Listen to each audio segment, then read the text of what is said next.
Is a really exciting year for transit enthusiasts. The new 2-line in Bellevue just opened, and there are more projects ready to open soon. Seattle Times transportation reporter Mike Lindblom is here with an update. This is really exciting news, even for people who may not take the public transit every day. I mean, this is really giving us access all around our area.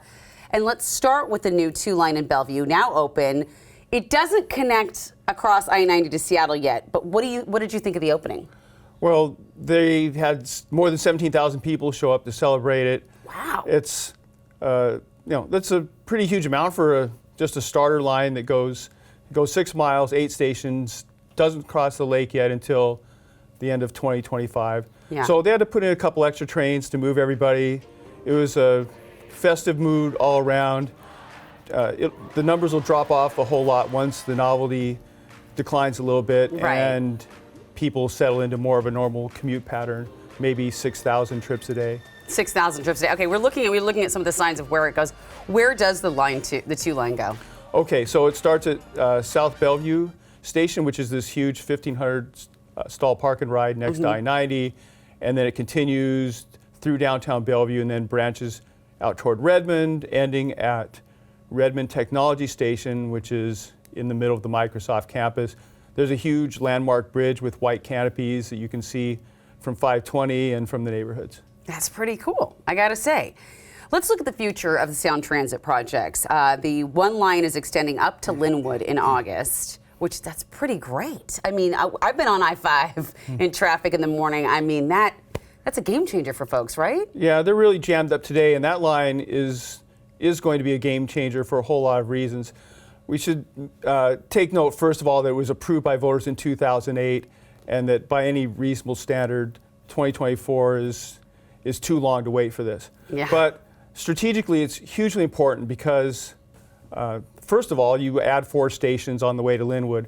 Secondly, Northgate Station was the #1 ridership station last year. There's a huge market of people who come in from Snohomish County, go from a bus to a train at Northgate, and then go to the University of Washington. Unlike downtown, University of Washington transit ridership is at pandemic levels. Everybody is going to the UW in person. Okay. So you have those things going on. Plus, WashDOT is going to close 2 lanes of I-5 for the next 4 years or so. These are going to be rotating closures to repave the deck that's 60 years old. Yes. Replace it. Some of it was replaced in the 80s, some of it wasn't. In any event, that's going to create just a horrible squeeze. And for some of the travelers, not everybody, but some travelers are going to be able to use that train as a lifeline to be able to get anywhere between Snohomish and King counties. Oh my gosh, it's going to be a nightmare. Okay, all right, well, I'm glad that that's happening.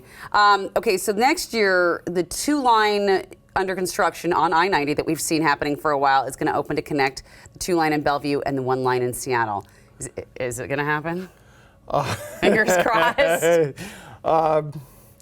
Yeah, I mean, it should happen. I don't know that it's going to happen by the end of 2025. The Sound Transit CEO himself has warned that he used the phrase code orange a few weeks ago to warn that it might slide into 2026. But they've got to replace the defective track ties, and then they can start testing these exotic flexible track joints where the floating and the fixed bridge parts meet each other, and you've got to be able to take a train over that at cruising speed. Really quickly, what do you mean about the track ties? Was there a problem with the track ties?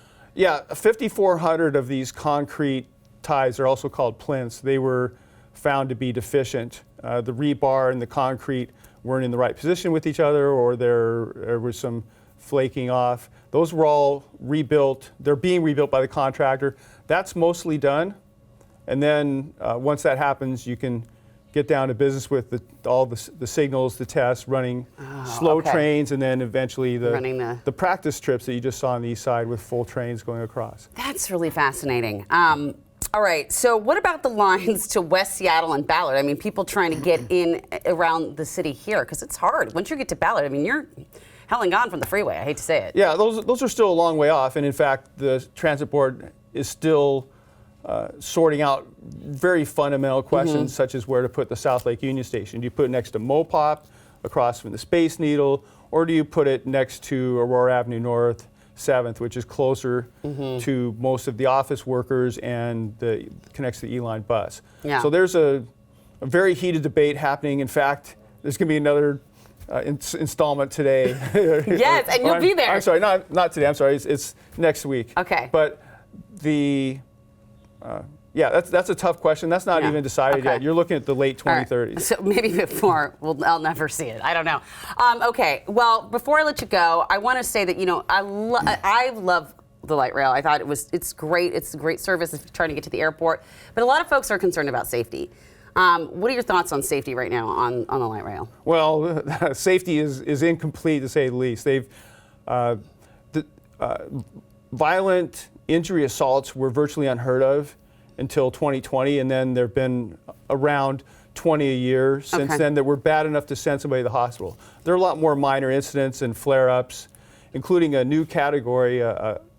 Verbal abuse of transit operators is now a reportable assault in the federal reporting system. But in any event, Sound Transit has increased security guards. Okay. But it's too early to say that they've gotten a handle on this. A lot of bad attacks, including a homicide in the last year. Well, thank you for that. Thank you for all the reporting you're doing and keeping us up to date on this. It's so much going on. I think that we're all grateful that somebody is dedicated to watching it, because we'd really like to see it happen. I mean, so here we go. Thank you, Mike. All right. Thank you, Amity. Good to talk with you. Yes.